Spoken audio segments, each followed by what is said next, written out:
Ассалаумалейкум достар, менің атым Нұрбақыт және менің YouTube арнама қош келдіңіздер. Бұл видео обзорда жаздағы болатын альткоиндар росты, яғни возможный альтсезон и биткоиннің жақын арада 73 мың, 69 мың долларға құлауы и обратно 90 мың долларға өсуіне дейін талқылап өтетін боламыз. Әлі ол нәрселер орын алмады, но біз сондай возможный сценарийді талқылайтын боламыз. Сондықтан өте қызықты видео обзор болды. Сондықтан міндетті түрде тіркеліп кетіңіз, лайк басыңыз, комментарийге кері байланыс қалдыңыз, потому что қазақша тілде осындай годный контент мүлде жоқ. Ал сіз осындай контенттер көбеюіне атсалысыңыз. Ал достар, алдымен видео обзорымды, конечно же, биткоиннан бастағым келеді. Кстати, байқадыңыздар ма, менің фоным зеленый, и осы видеоның фоны тоже зеленый болып тұр. Максимально бықпыз достар, сіздерге осындай настроениені бергім келеді. Сондықтан сіздерде күшті настроениемен шайларыңызды ішіп, блокноттарыңызға түртіп отырыңыздар. Жалпы, бұл видео обзорды биткоиннан бастағым келеді, себебі соңғы видео обзорында мен сіздерге хэш ребонс жайлы айтып өткен едім. Содан кейін байқасаңыздар, бүкіл новостной жаңалықтардың барлығы хэш ребонс жайлы болып кетті, который 8 ай бұрын 2024 жылы июльде ғана покупкаға сигнал шығарған еді, естеріңізде болса, я.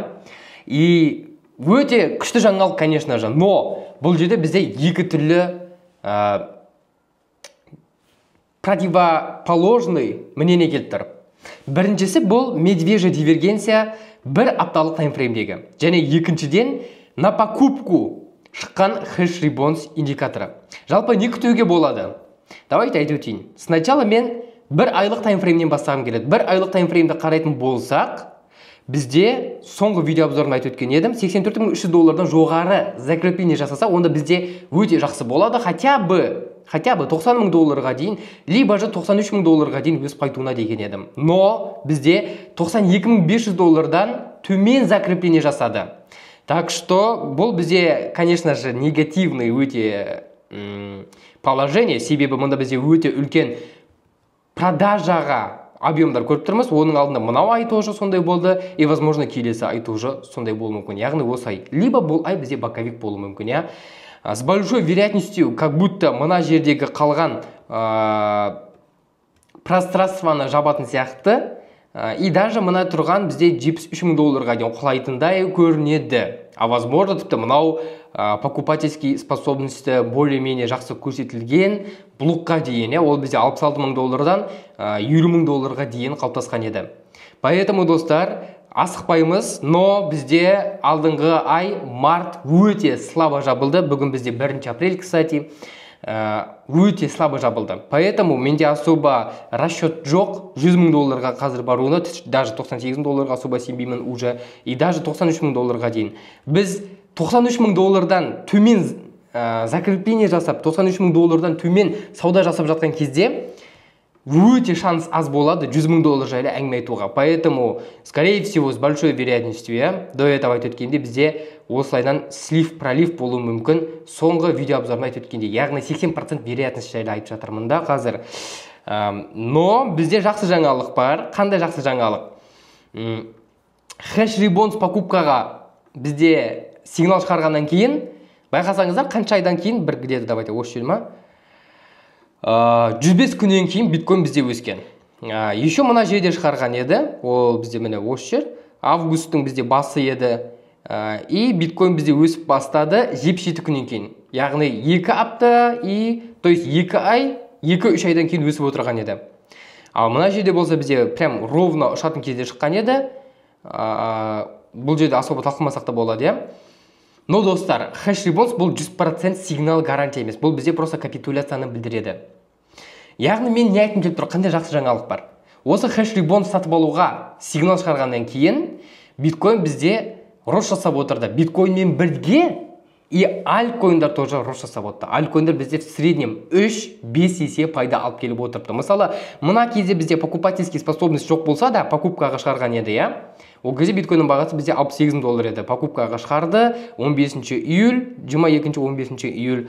И потом бізде биткоин құлады, боковик болды. Мына аралықта бізде накопление болды, аккумуляция болды. И мен осы кезде видео обзор шығарған едім. Биткоин бізде 80 мың долларда жоғары закрепление жасаса таңғалмаңыздар деп, и потом ұшып кетті 100 мыңға дейін. Осы кезде как раз суй 8-9 есе өсті. Тағы да басқа альткоиндар ұшты, Doge сияқты, XRP сияқты. Кстати, бұл ешқандай финансовый совет емес, достар. Сразу өтетін келеді. Мен ешқандай криптовалюталар, олар финансовый совет емес. Енді осы аралықта түсінетін болсақ, егер дәл осы заңдылық жұмыс істейтін болса, допустим, онда 3 и даже 2 айдан кейін біз уже рост көруіміз мүмкін. Яғни ол бізде қазір шығарды, мына көріп өтейік, 24 март дейді. Ол бізде мынау ай, міне осы жер. И 2 ай болатын болса, где-то июнь. Яғни май, июнь, июль, яғни где-то жазда уже альткоинде жақсы өсуі мүмкін. Сол үшін осы видеоның обложкасында жазда альтүзім болады деп типа қойып қойған Төрәмбенің. Әрине бұл нәрсе гарантированный емес, но бұл бізде жақсы аргумент. Менде тағы қандай аргумент бар? Жазда рост болатынына. Не то, что хэш-рибон шықты, до этого да мен айтып өткен едім. Биткоин бізде скором времени құлайды деп, еще мына жерде айтқан едім, двойная вершина жасамай тұрып, бізде мында медвежья дивергенция деп, қазір ол графикті тоже ашатын болам. И мен айтып өткен едім, скором времени осы құлауымыз керек деп. И осылайнан құлаған кезде, где-то былай биткоин боковикте жүрген кезде бізде альтузы болу керек деп айтып өткен едім. Сол кезде бізде биткоиннан ликвидность шығып, альткоиндарға бару керек деп айтқан едім, Енді бұл еще больше подтверждение алуда. Яғни хэш-рибонс бізде на покупку шығарды. Бізде медвежья дивергенция тоже отмена емес, сразу айтайын. Двойная вершина тоже отмена емес, фейковый емес деп ойлаймын, надеюсь. Особенно медвежья дивергенция. Подводить етпейді деп ойлаймын. И в скором времени бізде биткоин осы құлағаннан кейін боковикте жүріп, и потом осындай бір рост көруіміз мүмкін, Возможно. Возможно, енді. Это не факт. Возможно, бізде осылайнан құлап, боковик болуы мүмкін. Вот как раз осы неге дейін, июньге дейін болса, и дальше июньде рост болып қайтса. Енді каждый раз хэш-рибон сигнал шығарғаннан кейін ол 70%-ке өсіп отырған. Енді 70%-ке с текущих санайтын болсақ, допустим, ол бізде биткоинның бағасына қанша? 140-150 мың доллар. Капец. Но слабо верится, очень слабо верится, конечно же. Но мына жерде тоже прям особо қатты сенетіндей болмаған еді, покупкаға шықты, но биткоин бізде действительно 72%-ке өскен еді. То же самое, мына жерде бізде на покупку шықты, допустим, есептейтін болсақ, биткоин бізде вообще 2 есе өсті. Мына жерде болса, шықты,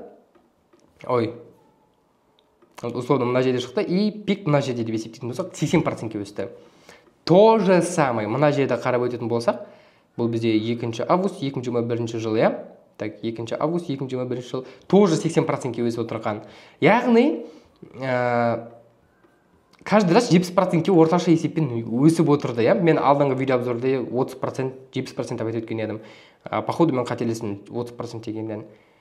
Мына жерде бізде тоже самое. Көреміз енді осы жолы 70% действительно өсім жасай ма, жасамай ма, возможно, фейковый бола ма дегенде, Так что біз нақты айта алмаймыз. Сол үшін мен скором времени осыны бір коррекция күтетін болам. Хотя кім білет, а вдруг, мен давайте былай жасайын. Мен мынаны хайт дей салайын, өші салайын, потом болашақта сіздерге тағы ескертін дегенге жақсы аргумент болады. Допустим, условно құлады мында.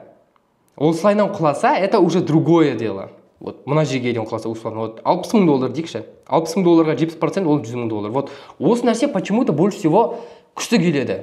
Яғни бізде биткоин скором времени құласа, 60 мың долларға дейін, и потом обратно мына жерде боковик болады чуть-чуть, и обратно 100 мың долларға дейін надежда беріп қайтады, қайттан бізде сливаться етеді екен. Но осы нәрсеге почему-то больше всего сенудемін. И ол кезде бізде глобально уже двойная вершина болады, түсініңіздер ме? Разворот алуға. Тоже неплохой вариант. Но түсінудесіздер, мен бүкіл сценарийлерім не нәрсеге келуде. В скором времени бізде снижение болатынына келуде екен бүкіл менің сценарийлерім. Поэтому мен особо қатты сенбеймін 200 мың долларға, 150 мың долларға да особо қатты сене алмаймын, честно айтқанда. Потому что биткоин и так 16-17 мың доллардан қаншама есе өсті, Соны айтып өткім келеді. И еще өте важный нәрсе, достар. Бізде байқасаңыздар, осы цикл өте өзгеше болды. Біріншіден бізде 4 рет хэш-рибонс на покупку сигнал шығарды. До этого ондай болмаған особо. Міне, мына жерде 1 рет, мына жерде 2 рет, мына жерде 3 рет, 4 рет жарайды. Мына жерде де болған, бірақ особо қатты олай агрессивно болмады деп ойлаймын. Мына жерде тоже самое, қараңыздар. Особо қатты болмаған арасында десеңіз. Неге десеңіздер, достар? Потому что биткоин майнинг добычасы бізде баяғыдай алдыда 25 биткоин берілмейді, уже 3-те 125 биткоин беріледі екен. Яғни уже количество биткоинов ограниченный намного. Поэтому бізде хэш-ребонусқа покупка шығаруда. Возможно, бұл фейковый болу мүмкін, да? Түсінесіздер ма? Бұл ложный болу да мүмкін деген сөз. Яғни бізде хэш-рейт мында көбеюде, добывать ету қиын болуда, и мынау хэш-ребонустың покупкаға шығарған сигналы возможно фейковый болу мүмкін болашақта. Допустим, бізде 2024-те халвинг болды, 2025-те еще больше вознаграждение за блок азаяды, 3-те 125 емес, ол кезде уже 1-де 600 бір бәле болады. Ол кезде хэш-ребонус каждый, білмеймін, 3-4 ай сайын на покупку шығарады деп ойлаймын. Ол кезде уже совсем басқаша болып кетеді. Яғни бұл цикл өзгеше болды. Не айтқым келіп тұр? Көбісінде байқасаңыздар, көп эксперттерде шатасып жатыр кәдімгі. Қатты қиналып отыр десек те болады көбісі. Мысалы, қазір рынок бізде құлап жатыр, биткоин бізде исторический максимумнан 30%-ке құлады, и көбісіне непонятно болып қалды, не болып жатыр дегендей. Честно айтайын, маған да иногда непонятно болып қалған еді. Но мен түсіндім, потому что бұл цикл өзгеше. Неге өзгеше? Потому что бұл циклде мини-циклдар пайда болуда. Түсініңіздер ме? Яғни мини-циклдар пайда болуда. Например, мына кезде мен искусственный интеллекттерді сатып алған едім осы аралықта. Оны мен талай рет айттым, қайталап айтып қажет емес. И ол маған қанша 40 есе прибыль алып келді бір искусственный интеллект токені. Бір жылдың ішінде. Бұл уже бір цикл болды. Одан кейінгі цикл бізде байқасаңыздар, мына кезде уже мемкоиндар болып кетті. Мына жер полностью мемкоин болды. Тағы бір жыл, кстати, 385 күн. Мәссаған, капец. Заметили, 385 күн типа уақыт алған ба мына жерде? Допустим, қалай есептедім жаңа мен? 385 күн шықты, каким-то образом. В общем, түсініңіздер, 365 күн, яғни бір цикл болған. Мына жерде искусственный интеллект токендері, тағы басқа layer 1 блокчейндері тоқтамай шыққан еді. Мына жерде болса, мемкоиндар циклы болды, мем-цикл болды былайша айтқан кезде. Но мына жерде тоже самый болды, бірақ қатты емес. Но мына жерде больше агрессивный болды, байқасаңыздар. Енді келесі цикл қандай болады екен, как думаете? Мен ойымша, мынау аралықта келесі 380-365 күн, яғни 2026 жылға дейін біз тағы бір циклды көруіміз керек. Ну, биткоин, возможно, ол кезде құлап жатуы мүмкін, возможно, бізде уже мында глобальный цикл роста болуы мүмкін, до этого айтып жүргеніміздей альтизон, Но осындай бізде циклдің ішінде бір бөлек цикл орын алып жатты. Сонда бір қызық сіздерге информация. Неге ол нәрсе болып жатыр деп ойлайсыздар? Потому что рынок бізде өзгеруде, рынок еще больше қиын болуда новичоктарға.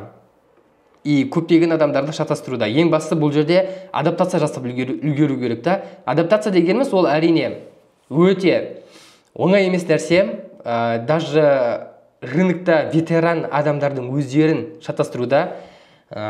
Поэтому это нормально. Сол үшін достар, бұл жерде білім жаңарту керек. Бұл жерде рынок қалай жұмыс жасайтыны жайлы понимание алу керек. Егер сізде понимание болмаса, рынок қалай жұмыс істейтінін түсінбесеңіз, онда сізге рынокта ақша табу қиын болады, достар. Сондықтан бізде алдағы уақытта 5 апрель күні официальный продажа ашылады. Біздің Smart Investor деген флагманский обучениеміз бар. Өте керемет, ішінде созвондар бар, приватный чатымыз бар, сетаптар беріледі, өте керемет. Еще осындай видео обзорлар жіберемін. Өте жоғары деңгейде, бұдан да углубленный, кейбір альткоиндарға разбор жасап дегенде, осы видеоның описаниесінде предзаписке анкета болады, сол жерде анкетаны толтырасыздар, сол жақтан сіздер отбордан өтетін боласыздар. Предзаписпен жазылсаңыздар, сіздерге керемет жеңілдіктер беріледі.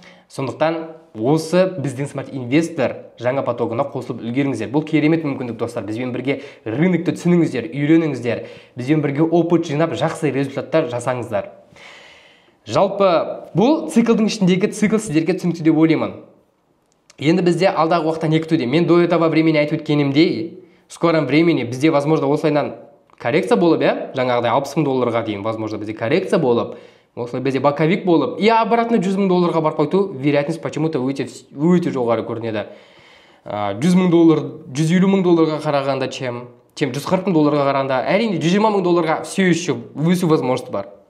Потому что біз былайынан қарайтын болсақ, с точки зрения технического анализа, біреулер айтуы мүмкін, технический анализ не работает, теханализ өтірік деп. Жоқ, достар, на самом деле теханализ работает. Но, смотря сіз оны қалай қолданасыз дегенде, міне қараңыздар, қазір бізде уровень поддержкиден не алуда, реакция алуда. Көрдіңіздер ме? Уровень поддержкиден реакция алуда. Бізде осындай параллельный каналда, осындай определенный ценовой диапазонның ішінде сауда жасап жатыр екен. Бізде келесі уровень болады, ол $120 000 как раз. Блин, $120 000 барған қаламын, если честно айтқанда, потому что қайтадан мен қателескім келмеді, честно айтқанда. Ал хейтерлер болса, осыны күтіп отыр. Сондықтан хейтерлер сіздердің ожиданиеңіздей болмай қалсын. Хотя маған бәрібір. Мен самый главный ақша тапсам болды. Менің мақсатым осы. Но осында біз параллельный каналдың ішіне жүру екенбіз, иә.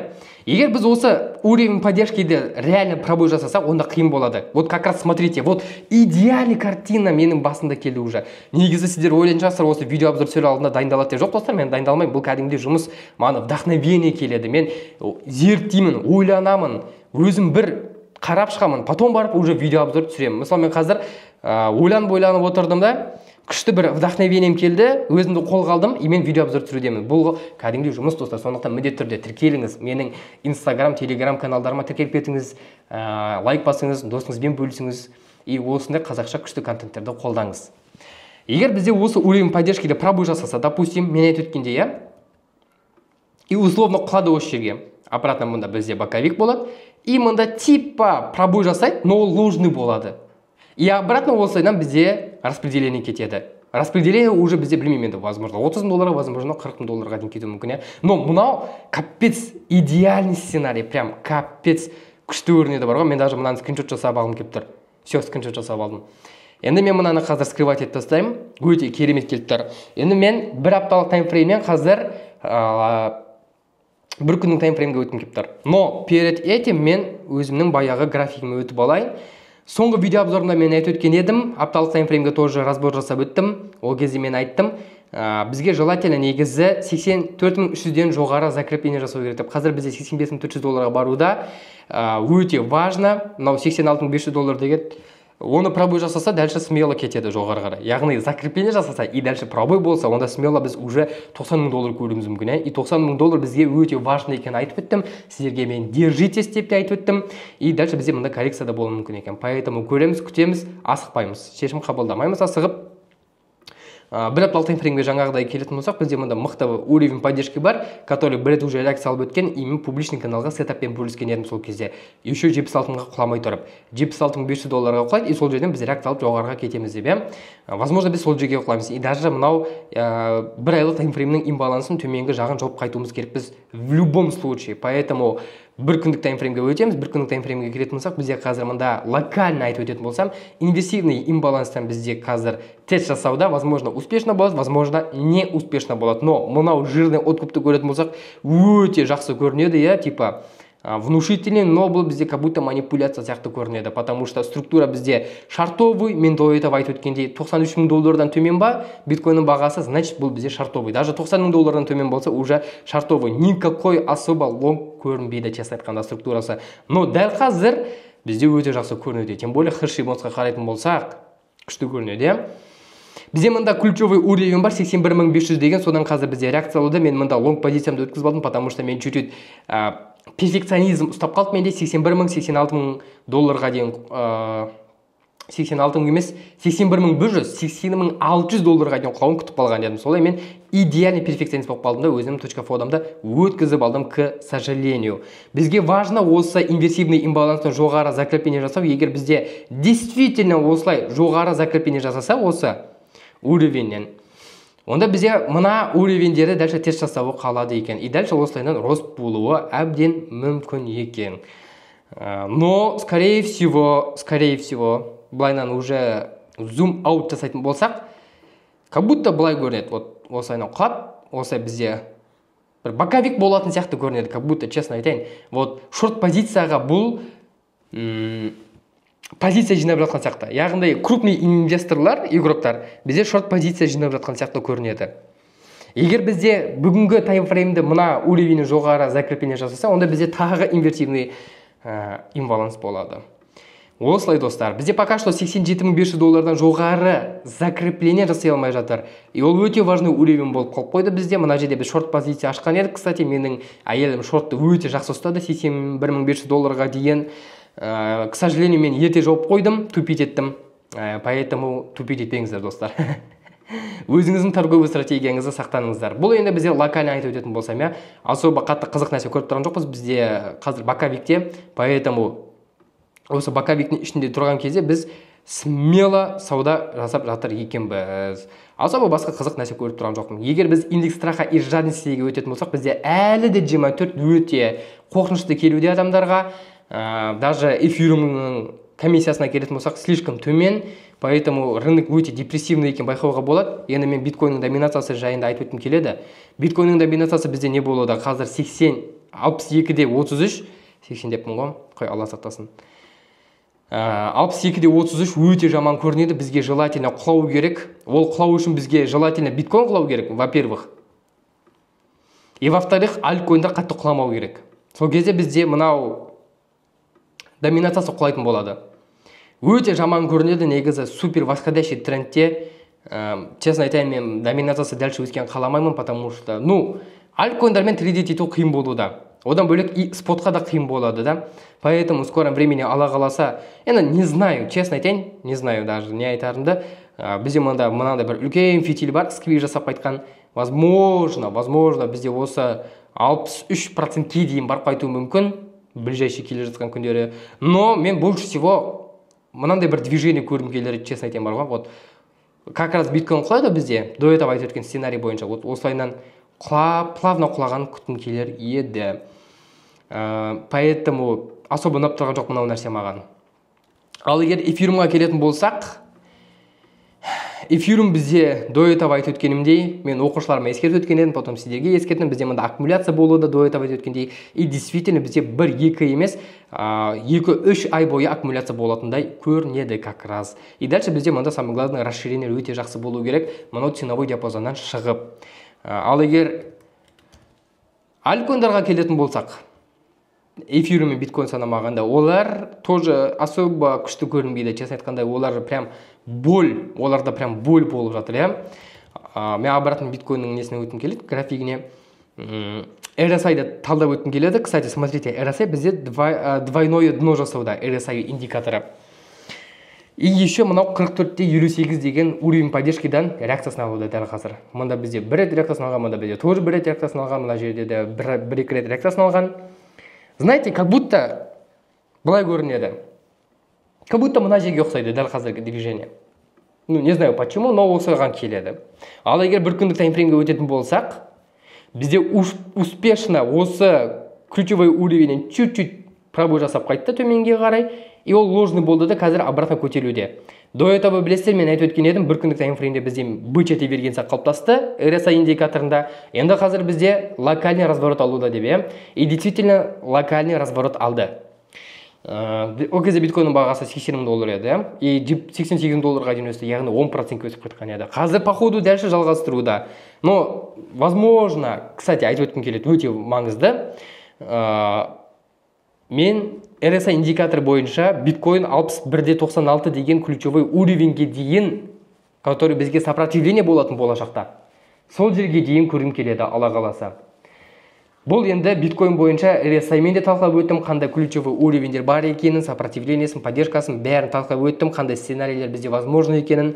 Бұл жалпы сіздерге түсінікті деп ойлаймын, достар. Так что менің позициям сіздерге понятны деп ойлаймын. Менің позициям ол, Алла қаласа, осы келе жатқан майда или же июнь деген айларда уже бір рост нормальный болу керек деп ойлаймын, Алла қаласа. Ал егер бізбен бірге грамотно портфель жинап, инвестиция жасап, осындай керемет кері байланыспен бізбен бірге дамығыңыз келсе, инвестиция жасап, криптовалютаға трейдить етіп дегендей, онда осы видеоның описаниесіндегі ссылкадан өтіп, біздің обучение смарт инвесторге презапистің анкетасын толтырсаңыздар болады. Өте қарапайым, тез болады, көп уақыт алмайды особо, но сосын бізбен бірге керемет феноменальный результаттар жасауға сіздерде мүмкіндік болады екен, достар.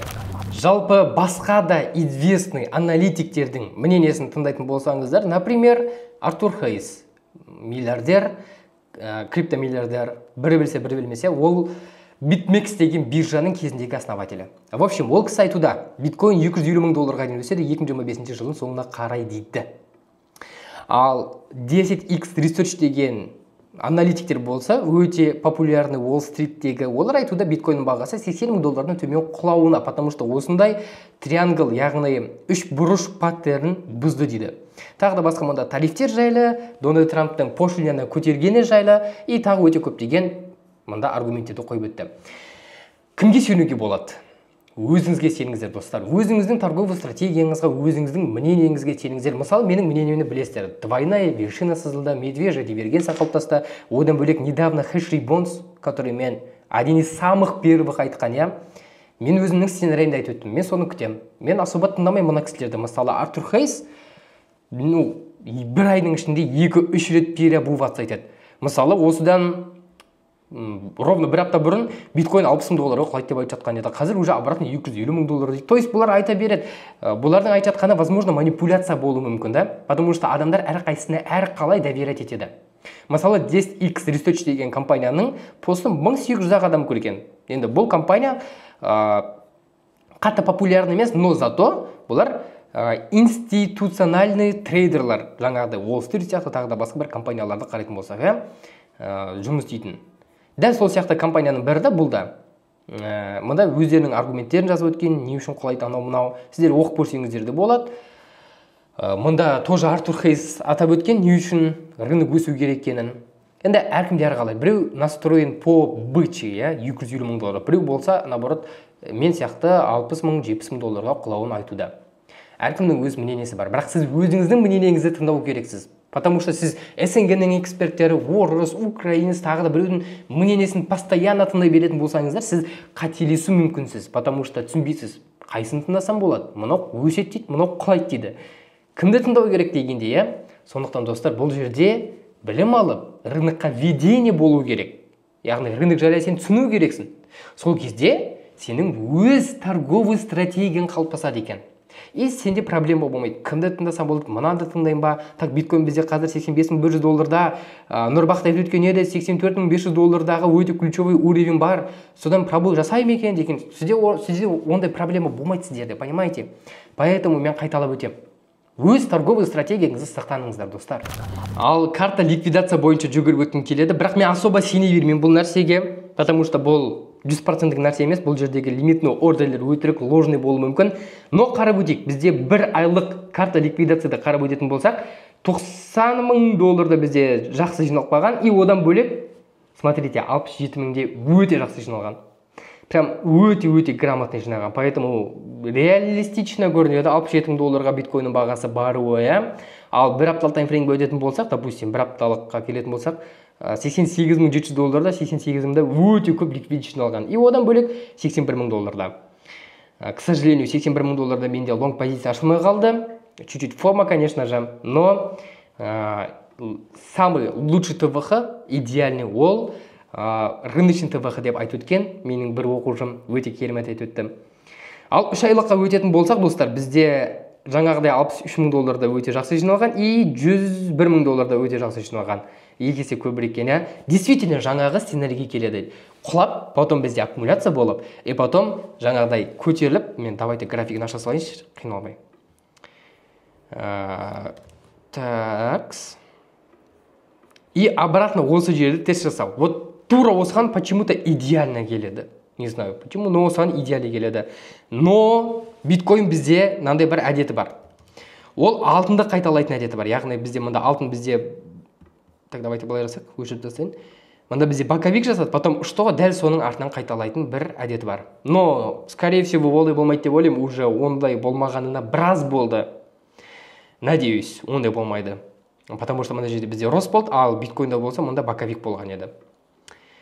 То же самый SPX-ке келетін болсам, яғни фондовый рынокқа. Фондовый рынокта не күтуге болады? Бізде не болуды дәл қазір? До этого айтып өткен едім. Осы 5772 деген ключевой уровеньде тест жасауын күтем деп, и действительно жақсы реакциясы болды. Қазір бізде обратно восстановление жасауға тырысуда. S&P 500 бізде исторический максимумнен 10% құлады. Егер 5400-ден төмен құлап пробой жасаса, закрепление жасап, төмен. Яғни былайынан құлайды, обратно келеді, обратно осылайынан кетсе, ол кезде уже есептей беріңіздер, акцияда уже медвежий рынок басталды. Келесі уровень уже 4800 болады ол кезде. До этого бізде S&P 500 медвежий рынокқа түскен кезде минус 27%-ға дейін құлаған еді. Ал коронавирус кезінде болса минус 35% кейін құлады. 2018-де болса медвежий рынокта минус 19%-ге құлады. Ну, қазіргі коррекциясы негізі вполне нормальный көрінеді, но не знаю, как будто бы еще есть куда пойти ниже көрінеді. Но, конечно, мен қателесуім мүмкін, я, потому что неше түрлі жаңалық шығуы мүмкін. Возможно, бізде Дональд Трамп ФРС ставкасын снижение жасатып, и печатный станокты қосуы мүмкін. И сол кезде рискованный активтерге акция, криптовалюта сияқты өте пайдалы зор болады екен. Ал пока что біз RSI индикаторына келетін болсақ, осы недегі. Смотрите, ну почти тиді, я. 39 деген ключевой уровеньге почти что тиюде екен. Поэтому күтетін болам, осыдаған төмен құлауына, либо ниже құлауына. Неге қазір төмен құламады? Неге даже оған тимеді де, смотрите. Потому что бұл медвежий рынок болу үшін полноценный то есть биткоин дейіне отырмын. S&P 500 осылайынан көтерілу керек. Ол кезде ол примерно осылайынан көтеріледі обратно, я? И потом осылайынан смело асықпай құлай берсе болады. Ол кезде уже мына бағасы осылай құлап жатуы да мүмкін. Яғни сондай бір движение жасау керек та. Бұл енді достар бізде манипуляция емес, бұл рыноктың солай жұмыс жасауы. Енді бұл менің S&P 500 бойынша айтып өткен ойым. Енді доллар жайлы айтып өткім келеді. Давайте доллар жайлы тоже айтып өтейін. Сіздерге комбо болсын. Білесіздер, мен соңғы видео обзорында Reels или доллар бойынша стримде айтып өткен едім. Бізде осындай қызықты не сызуда деп график сызуда. Дәл мен ойлағандай болуда. Мен айтып өткен едім, биткоин бізде желательно 495-тен жоғары закрепление жасау керек деп, и 498-де закрепление жасады. И мен айтып өттім, мартты 500 теңгеден жоғары закрепление жасау керек деп, и мартты 504 теңгеден жоғары закрепление жасады. Бәрі идеально келуде, тура мен айтқан сценарий бойынша. Енді Алла қаласа, покупательский способность дальше пайда болса, біз 525-ті и даже 530-ды обратно көреміз мүмкін. Возможно, даже 540-ті. 550-ге көлеңкесімен барып қойту мүмкін, типа былайнан. Типа былайнан барып қойту мүмкін. Хотя көреміз енді, достар, бұл не факт. Но осындай бір двойная вершина сызылатындай көрінеді доллардың графигіне қарайтын болсақ. Но это не гарантировано, так что әркім өзі шешім қабылдау керек. Бұл финансовый совет емес, достар. Жалпы бұл видео обзорда мен сіздерге биткоин жайлы, алдағы уақытта не күтетінімді, альтсезонда, эфириумда, биткоин доминациясын, S&P 500-ді және долларды талқылап өттім. Сіздерге ұнады деген ойдамын. Ал егер ұнаса, міндетті түрде лайк басыңыз, тіркеліп кетіңіз, осындай керемет контентті қолдап кетіңіз. Досыңызға, туысыңызға бәріне жіберіңіз, который криптовалютамен айналысатын, қызығатын. И, конечно же, лайк басып, тіркеліп кетіңіздер, достар. Әркім өзі біледі, хотя. Тіркелмей көрсең де өзің біл. Самое главное, пайдалы болса болды. Ал келесі видео обзорда көріскенше.